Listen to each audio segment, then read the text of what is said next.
SK banquet hall central bank के सामने, main road, Maripur, Muzaffarpur का एकमात्र बैंक्वेट हॉल है जहां आप बर्थडे पार्टी से लेकर शादी विवाह तक का कर सकते हैं आयोजन। 2500 स्क्वायर फीट का 3 बड़ा हॉल। एसके बैंक्वेट हॉल में seminar, wedding ceremony, kitty party या बर्थडे पार्टी के साथ अन्य आयोजन को किया जा सकता है। 24 घंटे बिजली पानी के अलावे पार्किंग और लिफ्ट की सुविधा है उपलब्ध। फुल्ली एयर कंडीशन इस बैंक्वेट हॉल में 1, 2 नहीं 18 बाथरूम और कई कमरे हैं उपलब्ध। बेहतरीन लाइट से सुसज्जित एसके बैंक्वेट हॉल बुक करने के लिए आज ही संपर्क करें 7005576759 82599547 इस न्यूज के प्रायोजक हैं मां Bhavani decor private limited, 0 mile, Dadar road, Khudiram Bose college के निकट, मुजफ्फरपुर।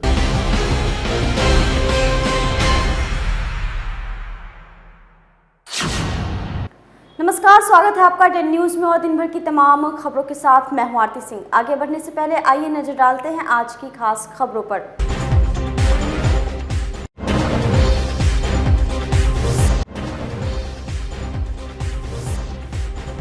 नाला निर्माण कार्य के दौरान एक और व्यक्ति की हो गई मौत।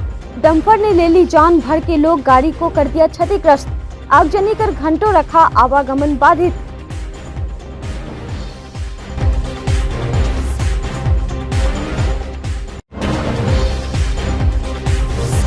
नशे की हालत में पुलिस अधिकारी गिरफ्तार, थानेदार ने अपने ही जमादार को किया अंदर।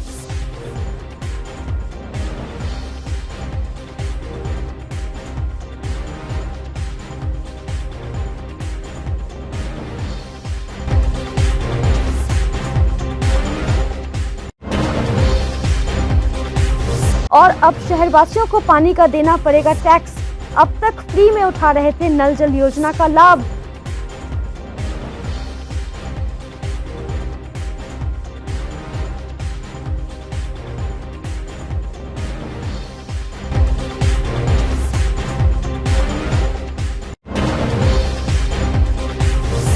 अब तो मुजफ्फरपुर में नाला निर्माण कार्य को देख लोग घबराने लगे हैं। न जाने कितनी जानें जाएंगी। बुधवार की सुबह एक और युवक की मौत निर्माण कार्य के दौरान हो गई। घोर लापरवाही बढ़ती जा रही है।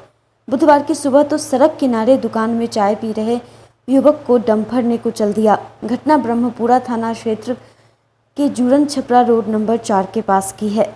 स्थानीय डेरा गांव निवासी 25 वर्षीय विकी कुमार रोज की तरह सुबह में चाय पीने घर से निकला। उसे क्या पता था कि आज मौत उसका इंतज़ार कर रही है। चाय पीने के दौरान ही सीमेंट बालू मिक्स करने वाली डंपर गाड़ी ने उसे रौंद दिया। घटनास्थल पर ही विकी की मौत हो गई। हालांकि उस वक्त वहां पर बहुत कम लोग थे, फिर भी हल्ला मचने पर विकी की मां सहित आसपास के लोग मौके पर पहुंच गए। खून से सने अपने बेटे को देख मां तो दहाड़ मारकर रोने लगी। अभी 6 महीने पहले ही विकी के पिता का देहांत हो गया था। सुबह सुबह इतनी बड़ी घटना हो जाने से मोहल्ले वासियों का गुस्सा भड़क गया। डंपर चालक तो भाग निकला। लोगों ने गाड़ी में तोड़फोड़ शुरू कर दी। आग लगाने का भी प्रयास किया। घटना की जानकारी मिलने पर ब्रह्मपुरा पुलिस भी मौके पर पहुंच गई और गुस्साए लोगों को शांत कराने का काफ़ी प्रयास किया। स्थानीय लोगों ने आगजनी कर सड़क भी जाम कर दिया। सुबह 6 बजे से 10 बजे तक जूरन छपरा मेन रोड पर आवागमन बाधित रहा और पुलिस मूक दर्शक बनी रही। माहौल ही ऐसा रहा कि पुलिस अगर सख्ती करती तो हालात खराब हो जाते। आने जाने वाले कुछ राहगीर आक्रोश की चपेट में आ गए। करीब 4 घंटे तक बवाल होता रहा। घटना की जानकारी होने पर पूर्व मंत्री सुरेश शर्मा, मेयर राकेश कुमार पिंटू, नगर विधायक विजेंद्र चौधरी, एसडीओ और टाउन डीएसपी भी मौके पर पहुंच गए। सभी ने समझा बुझाकर लोगों को शांत कराया। सुरेश शर्मा ने स्पष्ट कहा कि नाला निर्माण कार्य में बहुत लापरवाही बरती जा रही है। घटना पर दुख व्यक्त करते हुए उन्होंने पीड़ित परिवार को उचित मुआवजा देने की मांग नगर निगम से की। वहीं मेयर राकेश कुमार पिंटू तो एकदम भड़के दिखे। मेयर ने तो निगम पर आतंक मचाकर रखने की बात कह डाली। उन्होंने कहा कि नगर निगम का क्रियाकलाप ही ठीक नहीं है। नाला निर्माण कराने में और कितनी जानें लेंगी। माहौल शांत होने पर पुलिस ने शव को कब्जे में कर पोस्टमार्टम के लिए एसकेएमसीएच भेज दिया। साथ ही कहा कि परिवार वाले के बयान पर एफआईआर दर्ज की जाएगी। ये सुबह में 5 बजे भोर में चाय पीने के लिए निकला टहलने के लिए। ठीक है, डीएम साहब के कोठी के सामने से निकला ही है और ठीक गेट के सामने जो उनका लोगो जो टांगा रहता है बोर्ड, उसी जगह बैठ कर चाय पी रहा था। अचानक वो मिक्सर वाला मशीन आया और वो बाएं में पिए हुआ था ड्राइवर, चाहते हुए सीधा निकल गए। और जो है विक्की कुमार है, जोन छपा डेरा गाँव रोड नंबर 4। हम लोग समझने के तैयार है। वो पर्सन सुरेश शर्मा दुनिया से हम किसी का वैल्यू नहीं करेंगे। नहीं तो वो ड्राइवर के लिए उसी तरह हम बीच के हम संतुष्टि कर लेंगे। नहीं तो ड्राइवर को उसी तरह बीच देंगे, हम संतुष्टि कर लेंगे। नहीं तो उसका डीएम हम ले इसके जान का मतलब जान है। उसको मतारी मुस्मात है। हाल फिलहाल मेरे भैंसुर मर गए हैं, वही बेटा मेरा कमा के उनका बेटा घर चला रहा था। उसका पेट खाएगा मतारी। अबे डीएम उसको मतारी का गला घोट देवे, बात खत्म। उसको मतारी का गला डीएम घोट के रख देवे, बात खत्म। मैंने तो ड्राइवर के लाइफ पकड़ के ना डीएम मुआवजा दे, जान के बदला जान लेंगे। इसके अलावा हमको कुछ नहीं चाहिए। क्या मांगा उसका मुआवजा दीजिए, उसको घर परिवार के अथी दीजिए, मतारी के नौकरी दे दीजिए, चाहे उसको पैसा दे दीजिए। अभी मरने वाला है वही मतारी का पैदा बेटा शादीशुदा कोई किसी का नहीं है। वो अपना जोरू मौगी लेके यही कुमार बच्चा था, जॉन लेबर मेरा गिट्टी धोए दुनिया संसार करके उसको 150 मतारी के देता था। बिहार बेटा नहीं देखता था सर उसको। वही बेटा भोरे हो भी सर कुछ में भी कमा के मतारी का 150 कमा के लिया था। हर चीज में तो उसको मतारी का कीजिए। दुनिया संसार क्या है नहीं है, डीएम सर आवे था उसका बोले ना हम किसी का वैल्यू नहीं करेंगे। नहीं हम मोदी अथी करेंगे, नौकरी दीजिए, नहीं हम किसी को वैल्यू करेंगे दीजिए। उसको वही नौकरी मिलेगा, वही से कमाएगा खाएगा, बस उसको सहारा नहीं है, कोई सहारा नहीं है।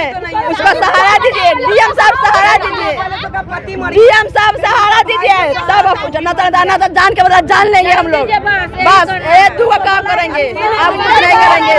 बेटा के उसको बेटा नहीं, उसको बेटा का नौकरी चाहिए। माँ की जिंदगी कुछ नहीं है, उसको बेटा का नौकरी चाहिए। उसको बाल बच्चा छोट भाई नहीं, छोट भाई बेटा, उसको नौकरी चाहिए, कुछ नहीं चाहिए। नहीं तो जान के लेंगे। घटना है कि प्रतिदिन की भांति लड़का सवेर में मॉर्निंग वॉक करके यहाँ पर चाय पीता है। अशोक भारती का चाय की दुकान है रोड नंबर 4 के मुंह पर, जहाँ आईजी साहब का बोर्ड लगा हुआ है। देख रहे हैं कि आईजी साहब का बोर्ड तोड़ते हुए उस लड़का पर चढ़ाते हुए आगे एक एम्बुलेंस लगा हुआ था उसको भी पूरा कुचल दिया। और ये गाड़ी आपकी लगी हुई है और वो ड्राइवर मार के पीच करके वहीं लड़का को भाग गया। क्या लग रहा है आगे इसमें क्या है? आगे गरीब का लड़का है और उसका फादर भी नहीं है, फादर भी मरे हुए हैं। यही एक लड़का था जो घर के लिए पूरा माने जमाल लड़का था, ये अपने माँ का सहारा था और ये भी ख़त्म हो गया। हम लोग सरकार से मुआवजा की मांग करते हैं कि इसको उचित मुआवजा दे कि इसका परिवार, इसका माँ जो है, इसका मने का आर्थिक स्थिति कुछ हद तक ठीक हो। और मैंने अभी तक कोई बढ़िया पदाधिकारी नहीं पहुंचे हैं। सब बीडीओ साहब को फ़ोन कर दिए, थाना प्रभारी को फ़ोन किए, एसडीओ साहब को जानकारी हो गई, लेकिन सब लोग, बीडीओ साहब अभी आपके सामने बोल रहे थे कि गाड़ी नहीं है। तो हम गाड़ी सीओ का मंगवा रहे हैं, किसी का मंगवा रहे हैं, 1 घंटा लग जाएगा। घटना को जिस तरह से अंजाम दिया गया है, इसमें अटेम्प्ट टू मर्डर का भी अटेम्प्ट टू मर्डर है। वो या तो शराब पिए हुए है या मैंने वो जान के किया है। जो आप पोजीशन देख रहे हैं, साफ बाएं में जा कर के आईजी साहब का जो बोर्ड लगा हुआ उसको तोड़ते हुए उस लड़का पर चढ़ा दिया। यहाँ पर सुबह सुबह स्मार्ट सिटी के जो कर्मचारी हैं उनके कारण, जो स्मार्ट सिटी के एजेंसी वाले हैं, तोशिबा एजेंसी के वहाँ का ड्राइवर के कारण यहाँ पर एक व्यक्ति की मृत्यु हो गई है, जो काफ़ी दुखद घटना है। कहाँ का रहने वाला? मृतक तो यहीं बगल के डेरा गाँव, रोड नंबर 4 के डेरा गांव के रहने वाले हैं। बेचारा कुछ दिन पहले 6 महीना पहले उनके पिताजी का देहांत हो गया और घर में कमाने वाला कोई नहीं है, एक ही बच्चा था और माँ किसके सहारे जिएगी, ये सब भगवान मालिक है। अब देखिए ये लोग तो ऐसा आतंक मचाए हुए हैं। बार-बार स्मार्ट सिटी में लापरवाही देखा जा रहा है, फिर एक मौत। बिल्कुल बिल्कुल, हम तो इसी कारण से अब कल इस्तीफा भी दे दिए अपने स्मार्ट सिटी के डायरेक्टर पोस्ट से, चूँकि यहाँ के न अधिकारी सुनते हैं न कर्मचारी सुनते हैं। स्मार्ट सिटी बेतरतीब पूरे शहर में गड्ढा खोद के छोड़ दी गई है, जगह जगह हादसे हो रहे हैं, कोई सुनने वाला नहीं है। इन लोग भगवान भरोसे है। बिल्कुल भगवान भरोसे अब स्मार्ट सिटी चल रहा है। कि ये तो आज का जो ये गाड़ी से हुआ है ये अनियंत्रित, समझे ना। हमको लगता है कि अनियंत्रित गाड़ी चलाया है, या तो वो दोषिया कोई ड्राइवर होगा या कोई, उसको देखना चाहिए नगर निगम को कि इस तरह का गाड़ी चला करके ये आउटसाइड जा करके उस बच्चे को एक्सीडेंट किया है, समझे ना। ये घोर चिंता का विषय है। ये घोर समझिए कि इस पर हमारे तो जुरन छपरा के जनता को हम इसके लिए हम इसको धन्यवाद देते हैं। दूसरे जगह तो तोड़ फोड़ दुनिया संसार करता, हमारी जनता तो चुपचाप खड़ी होकर के शोक बना रही है। और अभी प्रशासन को हमने कहा है, तो वीडियो आए हैं, उसका पोस्टमार्टम करके जो उस परिवार का कंपनसेशन होगा वह तुरंत उसको मिलना चाहिए, समझे। ताकि अब तो बच्चा तो लौट के नहीं आएगा, लेकिन वह परिवार तो लूट गया।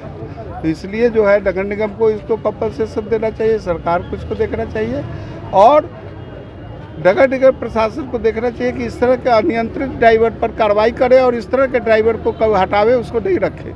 नहीं तो ये बहुत घोर चिंता का विषय है कि इस तरह से गाड़ी चला करके किसी को मार दे सुबह में 5 बजे समय में, ये बहुत गलत बात हुआ है। 2 लोगों की मौत पहले भी हो चुकी है, अब ये तीसरी मौत है। जो कुछ भी हुआ है ये लापरवाही है, इसको कोई नहीं बोल सकता है कि बिना ये लापरवाही है, और इस पर कार्रवाई होना चाहिए। इसको हम लोग देखेंगे, समझे ना, कि इस तरह से अनियंत्रित रूप से आदमी मर जाए, अति हो जाए, तो क्या डेवलपमेंट का काम होगा जब परिवार मर जाएगा। घटना हुई है, जो भी एक्सीडेंट का घटना हुई है, जो भी नियम के हिसाब से जो भी मुआवजा है वो उनको दिया जाएगा। कितना दिया? अभी तो जो घटना घटी है वो परिवहन विभाग के हिसाब से जो भी 5 लाख का मुआवजा है, जो भी नियम होगा उसके हिसाब से उनको दिया जाएगा। उसी के संदर्भ में लोगों ने अपनी मांग को रखा था, जाम किया था और उसको हटा लिया गया है। जी जाम जो रही है उसको अभी क्लियर करा दिया। जी जाम को क्लियर करा दिया। बिहार सरकार के शराबबंदी के सपने पर पानी फेरने में वर्दीधारी ही लगे हुए हैं। मुजफ्फरपुर जिले के मीनापुर थाना में तैनात एएसआई रामचंद्र पंडित शराब पीते पकड़े गए। उन्हें गिरफ्तार कर लिया गया है। चर्चा है कि हाजत में बंद एक शराब मामले के आरोपी को भी वे पैक बनाकर पिला रहे थे। हालांकि इसकी अभी आधिकारिक पुष्टि नहीं हुई है, शायद होगी भी नहीं। एएसआई की गिरफ्तारी की पुष्टि एसएसपी जयंत कांत ने की है। आपको बता दें कि मीनापुर में ट्रेनी आईपीएस शरद आरएस थानेदार के पद पर हैं। उन्होंने ही एएसआई को शराब का सेवन करते पकड़ा है। आरोपी जमादार पूर्व में टाउन थाना में भी तैनात था। यहां से तबादला होकर मीनापुर गया था। बताया जा रहा है कि उसे शराब पीने की लत है। अक्सर ड्यूटी ऑफ होते ही शराब का सेवन करने लगता है। रात भी उसने शराब पी थी। इसका पता ट्रेनी आईपीएस को लग गया। उन्होंने उसकी ब्रेथ एनालाइजर से जांच करवाई, जिसमें अल्कोहल पीने की पुष्टि हुई। इसके बाद उसे गिरफ्तार कर लिया गया। एएसआई को टाउन थाना में रखा गया है। उसे हथकड़ी नहीं पहनाई गई है। एक कमरे में पुलिस अभिरक्षा में रखा गया है। जब डेन न्यूज़ संवाददाता आमिर ने उससे घटना के संबंध में पूछताछ की तो कहा कि सॉरी, ज़िंदगी में पहली बार गलती हो गई, हम तो कभी हाथ भी नहीं लगाते हैं। कहा कि रात को एक बारात में शामिल होने चले गए थे, वहीं पर कुछ लोगों ने ज़बरदस्ती पिला दी। एएसआई ने कहा कि अब तो सिर्फ 7 साल ही नौकरी बची हुई है, हमसे बहुत बड़ी गलती हो गई। अब वह पछता रहा है, हाथ जोड़ रहा है कि उसे माफ़ कर दिया जाए, लेकिन एसएसपी ने कहा कि कानून सबके लिए बराबर है। उसे सस्पेंड करने की कवायद भी की जा रही है। पुलिस अपने बयान पर एफआईआर दर्ज कर उसे जेल भेजेगी। ये एक बाराती आई थी, है ना, सद्भावना में फंस गए। हम तो कभी करते नहीं हैं, गलती हो गई। गलती इसलिए हो गई कि वही अल्कोहल का हल्का सेवन कर लिया। अपने की कैदी को भी पिलाया? नहीं, ये सब नहीं, कैदी का है। पहले भी दारू पीते थे? नहीं, दारू नहीं पीते थे, इसलिए हमको थोड़ा सा ही हो गया। बाराती फंक्शन ये हुआ था, उसी से जो है थोड़ा सा ये हो गया। गलती मानते हैं? बहुत गलती। ज़िंदगी का पहला सॉरी है। कितने दिन से आप इस सर्विस में? ये सर्विस में हो गया अब 7 साल जो बच गया है मात्र। सूचना मिली है कि आरसी पंडित जी को जो है सो पिए हुए थे तो उसी में SHO मीनापुर जो प्रोबेशनर IPS महोदय हैं उन्होंने FIR दर्ज कर दिया है। हाँ, आवश्यक कार्रवाई की जा रही है। जो भी कैदी को भी सर दारू पिलाने की बात आ रही है? नहीं, ऐसी बात नहीं है। अपने अल्कोहल के नशे में थे? हाँ, ऐसी बात आ रही है। कब से तैनात है मीनापुर थाना में? मीनापुर में मैं पूरी खबर नहीं बता सकता हूँ। फिलहाल आगे की कार्रवाई की जा रही है। हाँ। मुजफ्फरपुर के कांटी थाना क्षेत्र के शुभंकरपुर गांव में मंगलवार की रात दो पक्षों में जमकर मारपीट हो गई। एक पक्ष के भोला पासवान बुरी तरह घायल हो गए। उनका इलाज कांटी PSC में चल रहा है। भोला पासवान के सिर, पेट और छाती पर चाकू और धारदार हथियार से हमला किया गया है। उन्होंने बताया कि गांव के कुछ लोग स्मैक और गांजा का कारोबार करते हैं। विरोध करने पर मारपीट की जाती है। वे लोग दबंग हैं। थाना पर भी दबदबा है। भोला पासवान ने कहा कि कुछ दिन पहले उनके भाई के साथ गाली गलौज की गई। किसी तरह मामला शांत करवा लिया गया, लेकिन 17 मई की शाम वे घर के बाहर टहल रहे थे। इसी बीच ऋतिक कुमार, आयुष कुमार, सत्येंद्र कुमार श्रीवास्तव रोक कर गाली गलौज करने लगे और जाति सूचक शब्दों का भी इस्तेमाल किया। विरोध करने पर सभी ने रॉड और धारदार हथियार से हमला कर दिया। बेहोशी की हालत में परिवार वाले प्राथमिक स्वास्थ्य केंद्र ले गए, जहां से मुझे सदर अस्पताल में रेफर कर दिया गया। मेरा भाई से झगड़ा हुआ 4 दिन पहले। तो हमारा भाई मना किया तो स्मैक गांजा काहे बेचता है? तो बोले तुम काहे बोलने वाला, कौन बोलने वाला है? तो मना किया। गांव घर के पीछे बेचता है। तो हमको एक बहू पुतो है, खाला ऐसे करता है। तो नहीं हुआ तो फिर इसको धमकाया था। फिर हमको मालूम नहीं था कि धमकाया हुआ था। हम खाना खा कर निकले थे टहलने के लिए। नहीं, वो को अगरबत्ती लाने के लिए नहीं होता, कुछ वही निकले थे लाने के लिए। 2 आया आगे से घेर लिया, 2 पीछे से आया, असर मारना चालू कर दिया। उसके बाद बोला है मारते मारते तो हमको आदमी आया, बाहर मेरा पत्नी आया है, मेरा वो आदमी को जूटा है तो बगल वाले चक्कू से मारा है। चक्कू होता है, हंसली होता है, रॉड होता है, उससे मारा। पहले हम तो सर बेहोश हो गए थे, तो हमको सब पकड़ के लाया था हॉस्पिटल। सब चक्कू मारा होगा? 7 चक्कू सब मारा हो, देखिए ना, सब साथ लगा जी। किस चीज़ का विरोध करते थे आप? किस चीज़ के बारे में बोलते थे? हम बोले कि स्मैक गांजा मत बेचो। कौन बेचता है? वो मेरा घर के बगल में बेचता है। नाम बता लीजिए। अजय पासवान, ऋतिक है, सुरेंद्र झा, कुमार है, लाला जी है, और उसका सुगा कुमार उसका बेटा है, उसका पत्नी है। ये सब मिलके बेचता है? जी। शराब बेचता है? जी, शराब वो सब बेचता है, दारू बेचता है, स्मैक बेचता है सर जी। विरोध किए तो बोले थे कि नहीं बेचो? जी, हम बोले थे कि नहीं बेचो। तू बोलने वाला कौन है? भाई मेरा को बोलने वाला कौन है? बुधवार को भूमिहार ब्राह्मण सामाजिक फ्रंट के प्रतिनिधि मंडल ने IG पंकज कुमार सिन्हा से मुलाकात कर जैतपुर OP के गोपी रेप कांड में पीड़ित परिवार को न्याय नहीं दिलाए जाने के संबंध में ज्ञापन सौंपा। साथ ही कार्रवाई की मांग की। फ्रंट के कार्यकारी अध्यक्ष पूर्व मंत्री अजीत कुमार ने कहा कि IG से मुलाकात कर जैतपुर OP पुलिस की नाकामी और समाज में बढ़ रहे आक्रोश को लेकर उन्हें अवगत कराते हुए रेप पीड़ित परिवार को न्याय दिलाने की मांग की है। पुलिस जल्द से जल्द पीड़ित परिवार को न्याय नहीं दिलाती है तो फ्रंट की ओर से बड़ा आंदोलन किया जाएगा।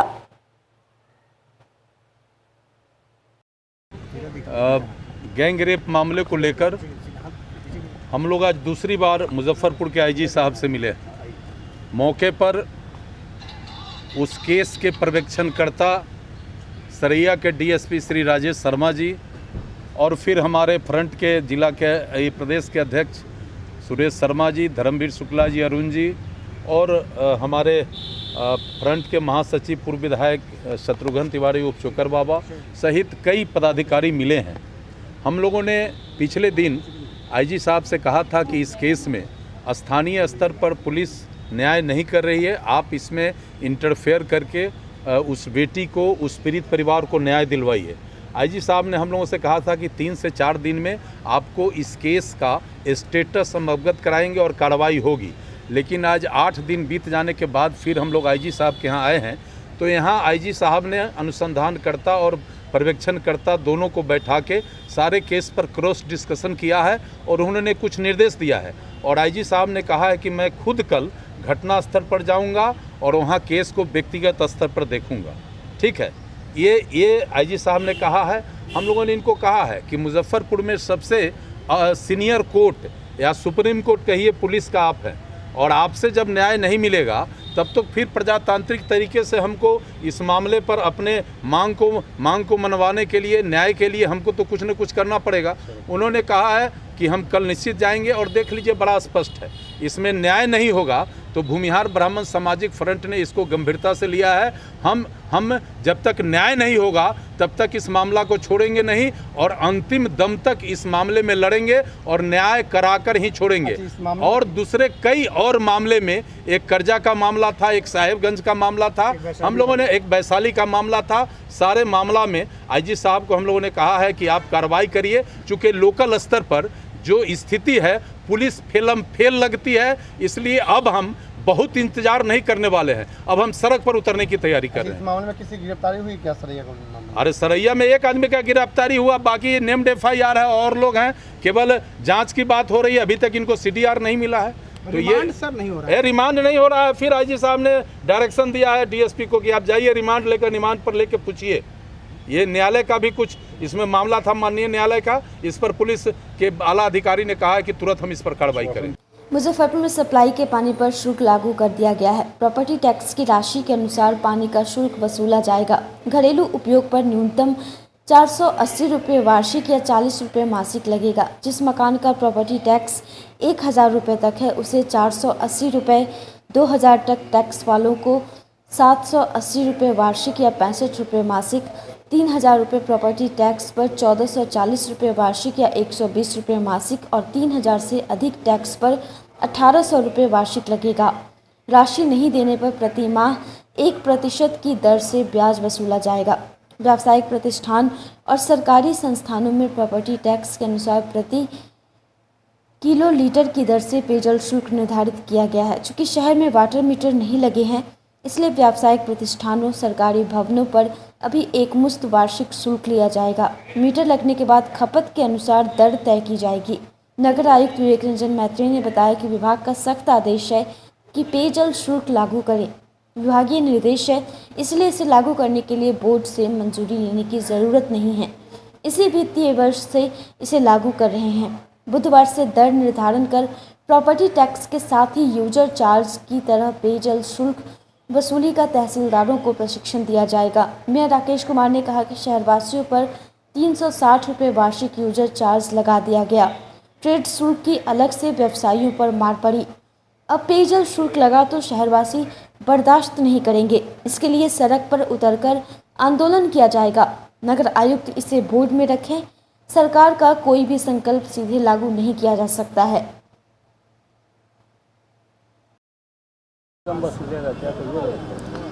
पानी पर जो नगर आयुक्त के महोदय की तरफ से एक लेटर आया है, जो वो कल व्हाट्सएप के माध्यम से हम भी देखे हैं, ये बिल्कुल जायज़ नहीं है। आज के डेट में हम लोग सभी जनता को पानी ठीक से, नल जल के योजना के तहत ठीक से पानी मुहैया नहीं कराए हैं और इस पर टैक्स किस बात का अभी दे? इस पर बिल्कुल अभी टैक्स नहीं लगेगा। सभी पार्षद इसका विरोध करेंगे, हम पुरजोर विरोध करते हैं इसका। जब पूरा हम समुचित व्यवस्था कर देंगे तब इसके बारे में सोचा जाएगा। नहीं माना जाए तो? नहीं माना जाएगा तो आंदोलन किया जाएगा।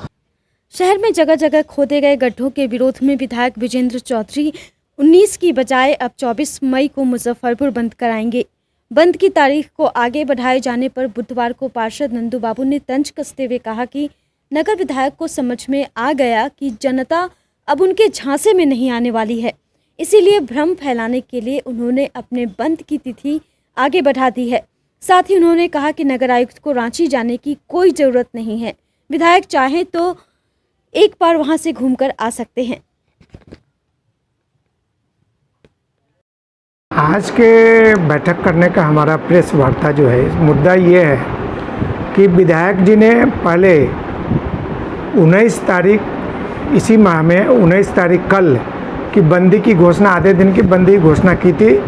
लेकिन मेरा कहना है, मेरा मानना है कि विजेंद्र चौधरी के कुकृत्य से और विकास विरोधी कार्यों से वे मुजफ्फरपुर की जनता का विश्वास खो चुके हैं और इसी डर से कि जनता उनके साथ नहीं है, उन्होंने 19 तारीख को बंदी को 24 तारीख के लिए बढ़ा दिया है। इसमें बहाना उन्होंने नगर विकास मंत्री का बनाया है।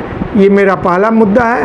दूसरा मुद्दा ये है कि वो नगर विकास मंत्री से मिले हैं और उन्होंने नगर आयुक्त जो एक निष्पक्ष ईमानदार कर्मठ पदाधिकारी है उसको उन्होंने रांची भेजने का भाई मानसिक रूप से नगर आयुक्त उन्होंने आरोप लगाया, गलत आरोप कि नगर आयुक्त मानसिक रूप से विक्षिप्त है इसलिए उनका रांची स्थानांतरण किया जाए। तो मेरा कहना है कि इसके लिए नगर आयुक्त को मैं दीर्घायु होने की कामना करता हूं और मैं नगर आयुक्त को बहुत बहुत उनके प्रति आभार व्यक्त करता हूं कि उन्होंने ऐसे समय नगर आयुक्त के स्थानांतरण का मामला उठाने का और इसके लिए आंदोलन करने का प्रयास किया है। जबकि मुजफ्फरपुर में 2017 में स्मार्ट सिटी घोषित और 2017 में फंड जो आया 2017 में घोषित हुआ, 2017 में ही फंड आया, उस फंड का क्रियान्वयन इनके प्रत्यक्ष और महापौर के द्वारा अप्रत्यक्ष रूप से इन्होंने इनके चलते जो काम नहीं हुआ पूर्व या वर्तमान दोनों महापौर के साथ मिलकर के इन्होंने काम नहीं होने दिया। जो काम नगर आयुक्त श्री विवेक रंजन जी के मैत्रे के 2020 में आने के बाद से काम प्रारंभ हुआ, काम बीच में अधर में लटका हुआ है और तमाम जगह निर्माण कार्य प्रगति पर है। निश्चित रूप से नया निर्माण कार्य होगा तो गड्ढा खोदा जाएगा, निर्माण होगा, उसके लिए कुछ दिक्कतें होती है। तो लेकिन निर्माण कार्य में जो लंबी अवधि चल रही है इसके लिए निर्माण एजेंसी दोषी है और यदि नगर आयुक्त को दोषी ठहराते हैं तो उसके लिए नगर विधायक भी दोषी हैं, महापौर भी दोषी हैं, खाली नगर आयुक्त दोषी नहीं हो सकता है। और ये जो नगर आयुक्त को जो रांची भेजने का प्रस्ताव करते हैं तो मैं कहना चाहता हूं कि ऐसे समय में स्थानांतरण करा रहे हैं, सारा नाला खुदा हुआ है, सारा काम बाकी है, 7 निश्चय की योजनाएं बाकी है और ये 7 निश्चय के क्रियान्वयन की योजना बाकी रहने के कारण सभी वार्ड पार्षदों को आगे 3-4 महीने में चुनाव में जाना है। लेकिन ऐसे चुनाव काल में ये उन्होंने स्थानांतरण में घोषणा किया है कि सारे वार्ड पार्षदों को इससे भारी मुश्किल का सामना करना पड़ेगा, जनता के बीच उनको कोपभाजन पड़ना पड़ेगा और उनका सारा काम विकास का आधार में लटक जाएगा।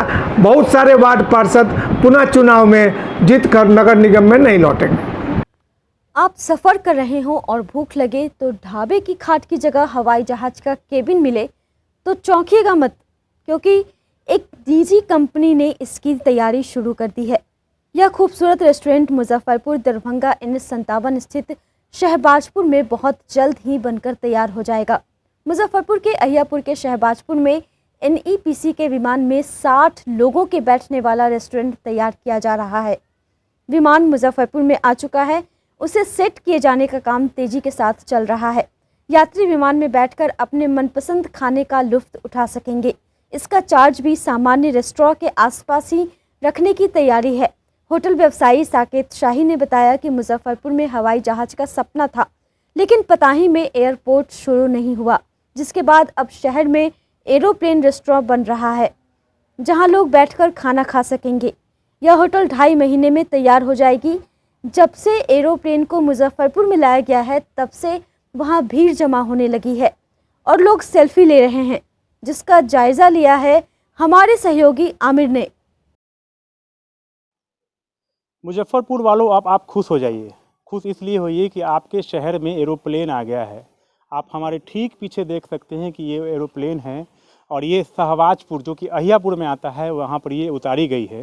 अब आप सोच रहे होंगे ये क्यों उतारी गई है, तो इसमें रेस्टोरेंट्स बनाने की तैयारी शुरू हो गई है और 1 महीने के अंदर में रेस्टोरेंट्स बनकर इससे एरोप्लेन में तैयार हो जाएगा। NEPC एयरलाइंस जो कि साउथ की एक कंपनी थी जो कि 1997 में ही बंद हो गई और ये एक तरह का मानी कबाड़ है और इसे यहाँ पर लाया गया है, रेस्टोरेंट प्लानिंग किया गया है। महानगरों के तर्ज पर अब मुजफ्फरपुर में भी हवाई जहाज़ में बैठकर खाना खाने का लोगों को मौका मिलेगा। देख सकते हैं तस्वीरें, ये मुजफ्फरपुर के लिए आकर्षण का केंद्र बना हुआ है। लोग दूर दूर से आकर फ़ोटो तस्वीरें लेते हैं। यहाँ पर देखिए कुछ युवा यहाँ पर तस्वीरें ले रहे हैं। किस तरह से कैसा लग रहा है यहाँ पर? बहुत खूबसूरत लग रहा है, बहुत दिखने में आनंद आ रहा है। कहाँ से आए हैं आप? जी मुजफ्फरपुर से हैं। इसमें अब बैठ के खाना खाएंगे? बनेगा तो निश्चित है, खाना ही है। अच्छा, सपना यहाँ के रह गया, यहाँ के लोगों का रह गया कि यहाँ तो पता ही से एरोप्लेन उड़ता, लेकिन वो तो सपना अधूरा रहा। लेकिन अब बैठ के खाना खा पाएंगे? जी बढ़िया रहेगा कि हम लोग के लिए अच्छा रहेगा खाने के लिए। जाएंगे जल्दी बन के तैयार? जी सर। तो बिल्कुल लोग युवा हैं, काफ़ी खुश हैं यहाँ पर। इसे एक तरह का देखिए कबार है, इसे बाहर से लाया गया, एक होटल संचालक ने इसे मंगाया गया। देखिए इसका पंखी जो कि अलग अलग करके इसको ट्रक से मुजफ्फरपुर में मंगवाया गया है। ये पंखी है इसका, और ये जो है काफ़ी दिनों पहले 1997 में बंद कर दी गई थी। जो होटल जो मैनेजमेंट है यहाँ पे, उनसे भी हम बात करते हैं। थोड़ा सा आगे आ जाइए साकेत जी। महानगरों के तर्ज पर अब मुजफ्फरपुर में भी इस तरह का प्लानिंग कर रहे हैं। कैसे सोचे इतना अच्छा प्लानिंग करने के लिए? लोग सोच रहे हैं कि अब प्लेन यहाँ से तो उड़ नहीं पाएगी, लेकिन बैठकर खाना खा पाएंगे। जी, ये कुछ दिन पहले की बात है जब मुजफ्फरपुर में यहाँ पर एयरपोर्ट बनने वाला था, लेकिन किसी कारण बस यहाँ नहीं बन सका और दरभंगा में बन गया। उसके बाद यहाँ के लोगों में एक बहुत ही उदासी का माहौल आ गया था। तो हमारी कंपनी ने सोचा कि नहीं, यहाँ के लोगों को एक ऐसा माहौल क्रिएट करके दिया जाए कि वो प्लेन का आनंद ले सकें। तो उसी सोच पर हम लोगों ने इस तरह के रेस्टोरेंट का एक प्लान किया। ये एक एरोप्लेन रेस्टोरेंट है जिसके अंदर आप बैठ के एरोप्लेन का एहसास करते हुए, मतलब उसके अंदर एयर होस्टेस होंगे, आप उसके अंदर घुसिएगा तो आपको पूरा प्लेन का आनंद मिलेगा। और उसके साथ जो आप भोजन करेंगे तो आपको पता नहीं चलेगा कि हाँ ये उड़ रहा है या नहीं उड़ रहा है, और पूरा आनंद आपको मिलेगा कि हाँ प्लेन में हमने बैठा, प्लेन का आनंद लिया। वो सारा कुछ आपको यहाँ पर मिलेगा, इस रेस्टोरेंट में मिलेगा। आखिर आज प्लान आप कैसे ले आए, कहाँ देखे थे आप इसे? ऐसा रेस्टोरेंट आपको लुधियाना में, दिल्ली में है, 2-3 रेस्टोरेंट है इंडिया में जो चल रहा है। तो वहाँ से भी हम लोगों ने आइडिया लिया कि नहीं ऐसा कुछ करना चाहिए। अच्छा, थोड़ा ये बताइए कि यहाँ कैसे कैसे प्लान किए हैं, कैसे लोग एंट्री करेंगे, और बाहर में भी रेस्टोरेंट्स बनाई जाएंगी, लोग कैसे आ पाएंगे, लोकेशन आपका क्या रहेगा? ये रेस्टोरेंट इसी ज़मीन पर खुलेगा। ये ज़मीन यहाँ के स्थानीय निवासी की है जिसे कंपनी ने लीज पर लिया है। यहाँ आपने देखा होगा कि सामने एक गेट बना हुआ है, वहाँ से एंट्री रहेगा।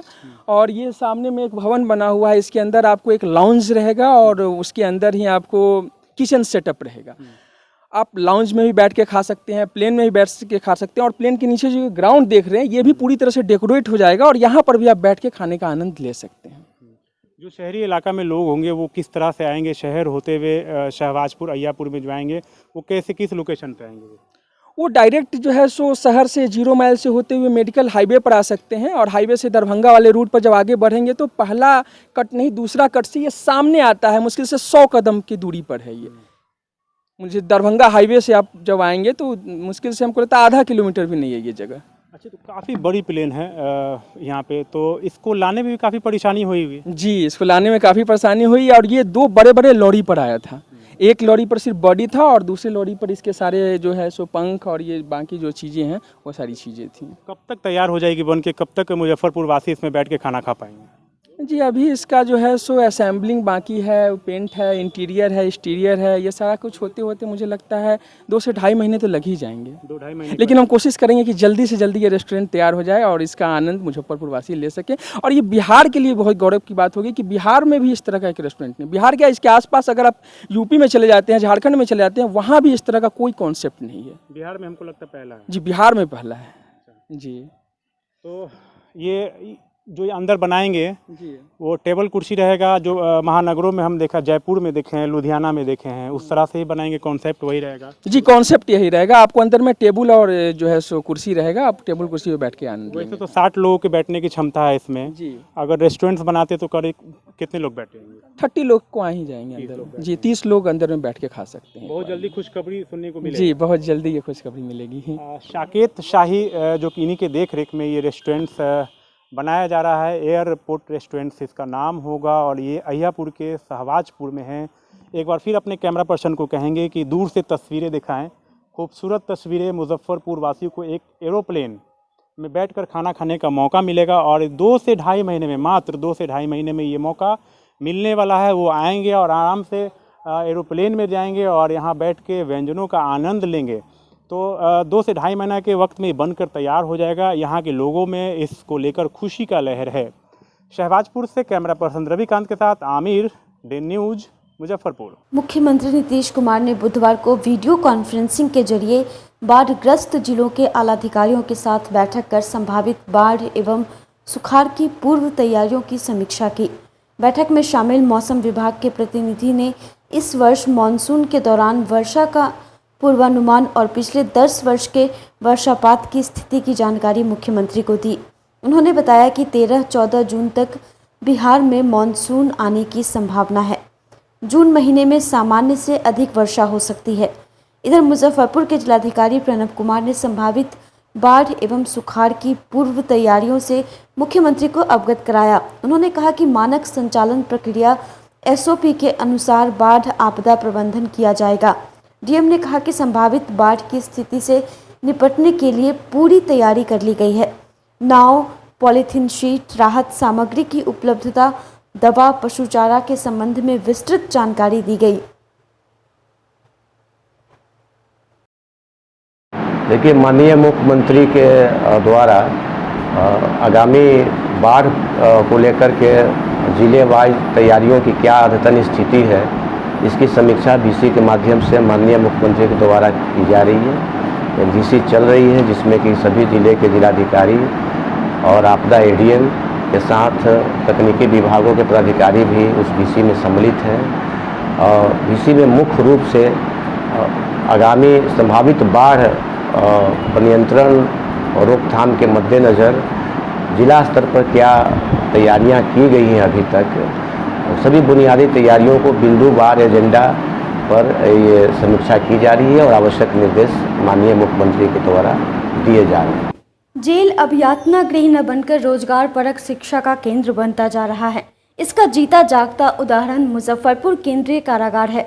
मुजफ्फरपुर के शहीद खुदीराम बोस केंद्रीय कारा में राष्ट्रीय कृषि और ग्रामीण विकास बैंक नाबार्ड की ओर से 90 दिनों की इलेक्ट्रिकल और घरेलू उपकरण निर्माण का प्रशिक्षण देने के बाद 28 बंदियों के बीच प्रशिक्षण प्रमाण पत्र और टूल किट का वितरण किया गया। बुधवार को आयोजित कार्यक्रम का उद्घाटन नाबार्ड के उप महाप्रबंधक सतपाल आजाद, जेल अधीक्षक ब्रजेश सिंह मेहता ने संयुक्त रूप से दीप प्रज्वलित कर किया। प्रशिक्षण प्रमाण पत्र पा चुके बंदियों ने बताया कि 3 महीने का तकनीकी प्रशिक्षण प्राप्त करने के बाद शांतिपूर्ण तरीके से जीवन यापन करते हुए खुद का रोजगार करेंगे। नाबार्ड के उप महाप्रबंधक सतपाल आजाद ने बताया कि 2 वर्षों तक एजेंसी के माध्यम से उनके दिक्कतों का निपटारा भी किया जाएगा। बैंक लोन की आवश्यकता होगी तो वह उपलब्ध करवाई जाएगी। जेल अधीक्षक ब्रजेश सिंह मेहता ने कहा कि ये सभी जेल से छूटने के बाद अपना खुद का रोजगार कर सके और समाज की मुख्यधारा में लौट सके, इसके लिए इस तरह के कार्यक्रम चलाए जा रहे हैं।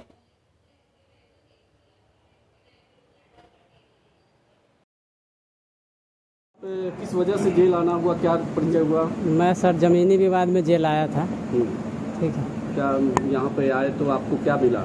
यहाँ पे आए तो हम काफ़ी दिन रहे जेल में। उसके बाद हमको अंडर ट्रायल हुआ केस का, फिर हमको सज़ा हो गई।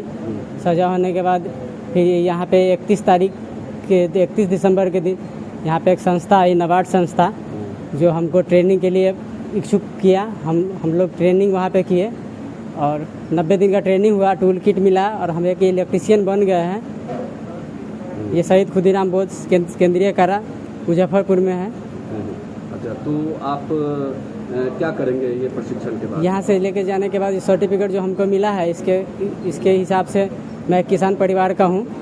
बैंक से चाहूँगा कि हमको बैंक सहायता दे, हमको कुछ मदद करे, नाबार्ड भी हमको सहायता दे।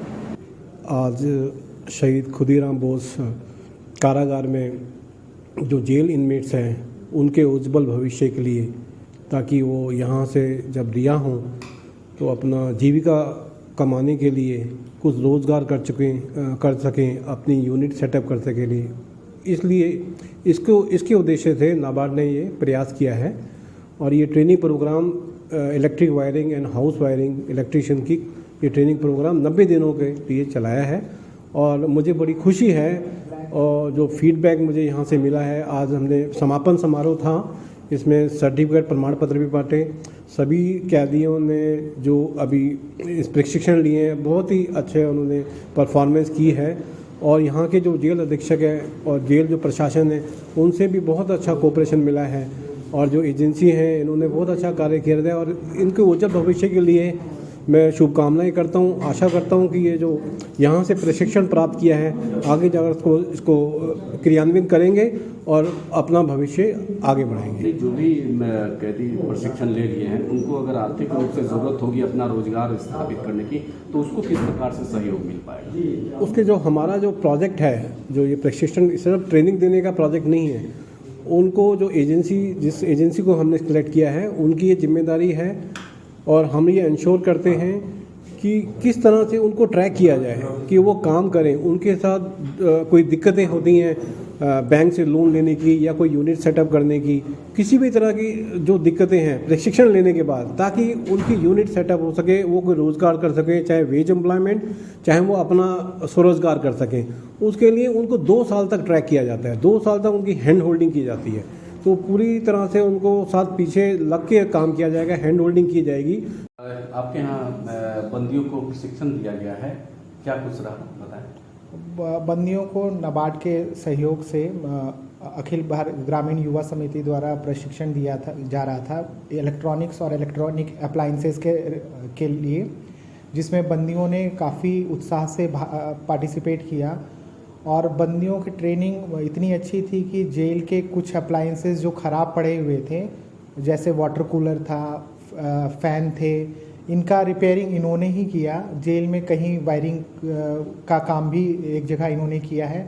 और इस ट्रेनिंग की सबसे बड़ी बात ये थी कि 70% पार्ट जो था वो प्रैक्टिकल था और आज इस ट्रेनिंग का समापन हुआ है, जिसमें सर्टिफिकेट के साथ इन लोगों को एक टूल किट भी दिया जा रहा है, जिसके सहयोग से ये अगर बाहर निकलते हैं और अपना स्वरोजगार स्टार्ट करना चाहते हैं तो कर सकते हैं। बाकी जो एनजीओ जो इनको ट्रेनिंग प्रोवाइड करा रही है, ये लोग इनका हैंड हेल्डिंग भी करेंगे और अगर लोन की ज़रूरत होगी तो बैंक से सहयोग करा के मुद्रा लोन भी कराया जाएगा। हम विभाग की मंशा ये है कि ट्रेनिंग करा के बंदियों को प्रशिक्षण दिया जाए ताकि वो निकलें जेल से बाहर तो अपना स्वरोजगार चालू कर सकें, समाज के मुख्य धारा में लौट सकें और बेसिकली सुधार की प्रक्रिया का एक महत्वपूर्ण पार्ट है ये। और सरकार का जोर है, हम लोग सरकार के निर्देशों का ही पालन कर रहे हैं। बुधवार को भगवानपुर के एक होटल में आयोजित लोजपा रामविलास पार्टी की बैठक में संगठन विस्तार से ले विभिन्न मुद्दों पर चर्चा की गई। बैठक में प्रदेश प्रभारी इंजीनियर रविंद्र सिंह के साथ मुजफ्फरपुर के सभी बड़े नेता मौजूद थे। जिलाध्यक्ष रंजन सिंह ने बताया कि संगठन विस्तार को लेकर जल्द ही पूरे बिहार में सदस्यता अभियान चलाकर संगठन का विस्तार किया जाएगा। बिहार में लोक जनशक्ति पार्टी रामविलास अपने संगठन के ऊपर जोर दे रहा है और आज की बैठक का मेन उद्देश्य है जिला कमेटी, जिला में जो हम संगठन का विस्तार कर रहे हैं उसकी समीक्षा बैठक है कि कहाँ तक हम पहुँच पाए हैं और मेरा उद्देश्य क्या है, पार्टी का उद्देश्य क्या है, कहाँ तक ले जाना है। पार्टी का उद्देश्य मोटा मोटी जो आज के डेट में हम लोगों ने रखा है कि हर एक जिला से करीब 4 से 5 हज़ार लोग पार्टी के मेंबर एवं अधिकारी हो, 4 से 5 लाख लोग, ताकि कभी भी हमारी पार्टी का एक उद्देश्य है कि भीड़ जुटाने के लिए हमें गाड़ी न देना पड़े, क्योंकि हमारी पार्टी एक गरीब पार्टी है। हमारे संस्थापक माननीय राष्ट्रीय अध्यक्ष हुआ करते थे स्वर्गीय रामविलास जी, इनके बारे में आप बहुत अच्छी तरीके से जानते हैं। एक वही नेता है जो सभी पार्टियों के, सभी दल के नेतृत्व में, सभी प्रधानमंत्रियों के नेतृत्व में मंत्री रहने के बावजूद उनके ऊपर आज तक किसी तरीके का भ्रष्टाचार का आंच नहीं उठा, न उनके ऊपर कोई दाग है। हमारी पार्टी इसलिए चाहती है कि इस तरीके से गांव-गांव, कस्बे तक जाकर के लोगों को जोड़ा जाए, ताकि कभी भी कोई भी कार्यक्रम हो तो सिर्फ हमारे पदाधिकारी, हमारे मेंबर्स अगर आ जाए तो लाखों की संख्या में भीड़ हो। हमारा उद्देश्य है अपनी जो पार्टी का हमारा थॉट्स है, जो हमारा पार्टी का मिशन है, जो हमारा पार्टी का विजन है, किस चीज़ को जाकर के गांव-गांव, कस्बे तक पहुंचाना हम लोग का उद्देश्य। ये समीक्षा बैठक प्लस संगठन कैसे चलाना है, संगठन का रूपरेखा कैसे होगा, इसके ऊपर एक बैठक है। सर, बिहार में जातीय जनगणना को लेकर काफ़ी सर हंगामा हो रहा है। बीजेपी जातीय जनगणना के पक्ष में नहीं है, जदयू और आरजेडी जातीय जनगणना के पक्ष में है। आपकी पार्टी का क्या स्टैंड है जातीय जनगणना को लेकर? हमारे राष्ट्रीय अध्यक्ष इस बारे में बार-बार बोल चुके हैं कि जातीय जनगणना के पक्ष में है, और पक्ष में इसीलिए है कि एटलीस्ट पता तो चले कि कौन सी जात कितनी है और किस तरीके से गरीबी उन्मूलन जो चलाया जा रहा है, किस तरीके से आरक्षण की जो सिस्टम है हमारे देश में, वो किस तरीके से किन जातियों को कहाँ तक पहुँच रही है। इसलिए हमारे राष्ट्रीय अध्यक्ष और हमारे पार्टी का सहमति है इस बात पर, और हम चाहते हैं कि जातीय जनगणना हो, लेकिन जातीय जनगणना राजनीति के लिए नहीं हो। हमारे राष्ट्रीय अध्यक्ष जहाँ जहाँ अपराध होता है, जितना कोशिश रहता है हम लोग जाते हैं, और आज के डेट में अगर सबसे बड़ा निशाना मुख्यमंत्री, अगर आप बोलिएगा विपक्ष की पार्टी अगर कोई अब है, ठीक है, हम लोगों के पास एक भी सीट नहीं है बिहार असेंबली में, लेकिन वास्तव में अगर विपक्ष का कोई भूमिका निभा रहा है तो लोक जनशक्ति पार्टी रामविलास हमारे राष्ट्रीय नेतृत्व चिराग पासवान के नेतृत्व में ही निभा रहा है, दूसरा कोई निभा नहीं रहा है। और अपराध के लिए बार बार हर एक जिला में जा करके अगर आवाज कोई उठा रहा है तो उसका नाम चिराग पासवान है, दूसरा कोई नेता बिहार में। विगत दिनों हुए प्रसिद्ध वरीय चिकित्सक डॉक्टर AM दास के निधन पर नागरिक मोर्चा श्री नवयुवक समिति ट्रस्ट के संयुक्त तत्वावधान में शहीद भगवान लाल स्मारक पुस्तकालय भवन में श्रद्धांजलि सभा का आयोजन किया गया, जिसमें मोर्चा के महासचिव मोहन प्रसाद सिन्हा, अधिवक्ता मुन्नी चौधरी सहित उपस्थित लोगों ने उनके चित्र पर पुष्प चढ़ाकर भावभीनी श्रद्धांजलि अर्पित की। मोर्चा के महासचिव मोहन प्रसाद सिन्हा ने कहा कि डॉक्टर दास के निधन से चिकित्सा जगत को अपूरणीय क्षति हुई है।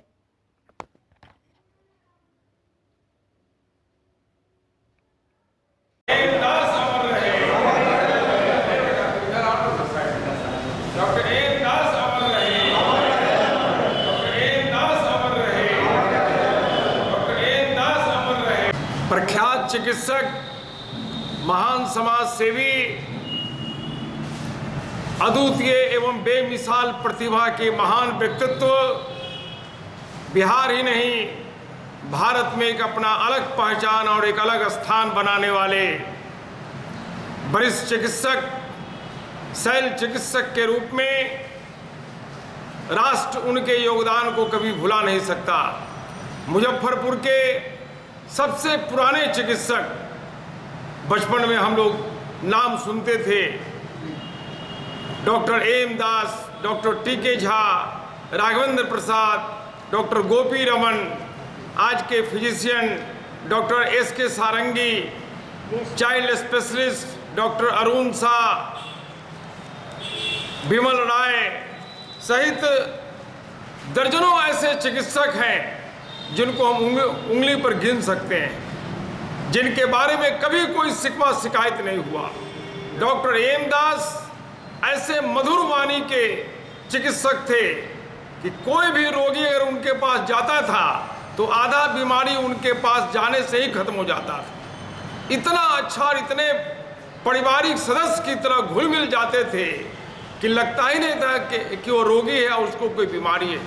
जटिल से जटिल ऑपरेशन वो किया करते थे और हजारों ऑपरेशन अपने जीवन में किए और सब सफल रहा। उनका एक अलग अपनी पहचान, एक अलग स्थान है। 93 वर्ष की उम्र में उनका निधन चिकित्सा जगत के लिए अपूरणीय क्षति हुई। आज मुजफ्फरपुर उनके निधन से शोकाकुल है। नागरिक मोर्चा श्री नवयुवक समिति ट्रस्ट के संयुक्त तत्वाधान में शहीद भगवान लाल पुस्तकालय भवन में आज हम ऐसे महामानव, महान कर्मयोगी के सम्मान में श्रद्धांजलि सभा का आयोजन कर हम उन्हें सत सत नमन कर रहे हैं। नीतीश्वर कॉलेज के संस्थापक सचिव वीरेंद्र प्रसाद सिंह की पुण्यतिथि पर बुधवार को कॉलेज परिसर में आयोजित श्रद्धांजलि सभा में उपस्थित प्राचार्य डॉक्टर मनोज कुमार, शिक्षक डॉक्टर सदानंद सिंह, अकाउंटेंट प्रभात रंजन, अभय सिंह, दीपक कुमार सहित कॉलेज के अन्य प्रोफेसर एवं कर्मचारियों ने वीरेंद्र बाबू की प्रतिमा पर माल्यार्पण कर श्रद्धासुमन अर्पित किया। महाविद्यालय के प्राचार्य मनोज कुमार ने कहा कि संस्थापक सचिव वीरेंद्र बाबू एक बहुआयामी व्यक्तित्व थे। वे शालीनता के प्रतीक रहे, बहुत ही मर्यादित और गंभीर व्यक्तित्व के धनी थे। महाविद्यालय के संस्थापना काल से ही उन्होंने संस्थापक नीतीश्वर बाबू के कंधे से कंधा मिलाकर महाविद्यालय की स्थापना में सहयोग दिया। वह जब तक जीवित रहे महाविद्यालय का विकास हो, इसके लिए निरंतर प्रयत्नशील रहे।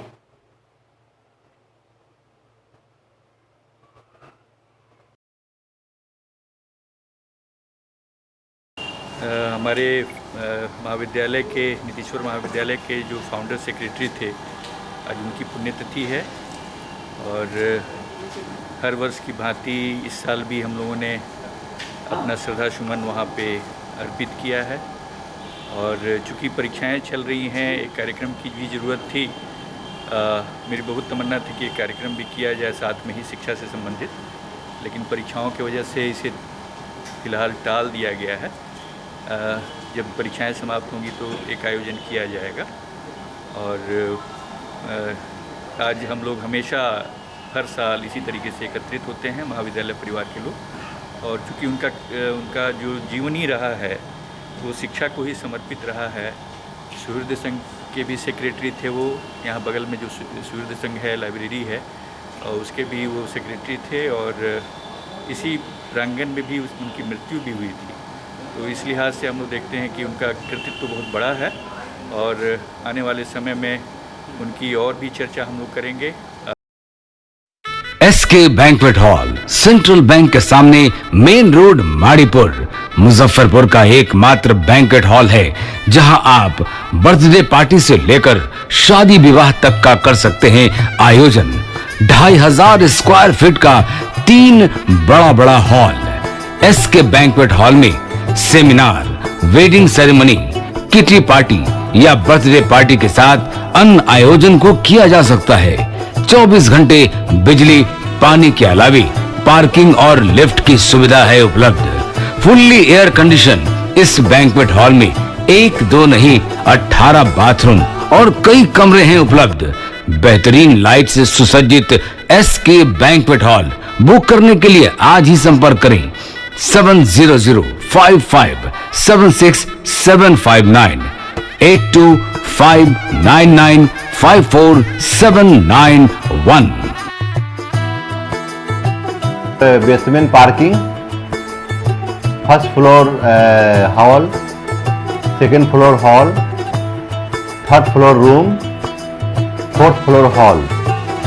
एरिया वाइज एक फ्लोर का एरिया 2500 स्क्वायर फीट है। फर्स्ट फ्लोर का, सेकेंड फ्लोर का भी सेम है, थर्ड फ्लोर का भी सेम है, फोर्थ फ्लोर का भी सेम है। इस मैरिज के लिए सबसे अच्छा है, क्योंकि बड़ा एरिया आप चाहे तो 1000 आदमी का भी पार्टी इसमें कर सकते हैं, 500 का भी कर सकते हैं, 200-100 का भी करना हो, कोई बर्थडे करना हो, कोई भी पार्टी करना हो तो आप इसमें आराम से कर सकते हैं।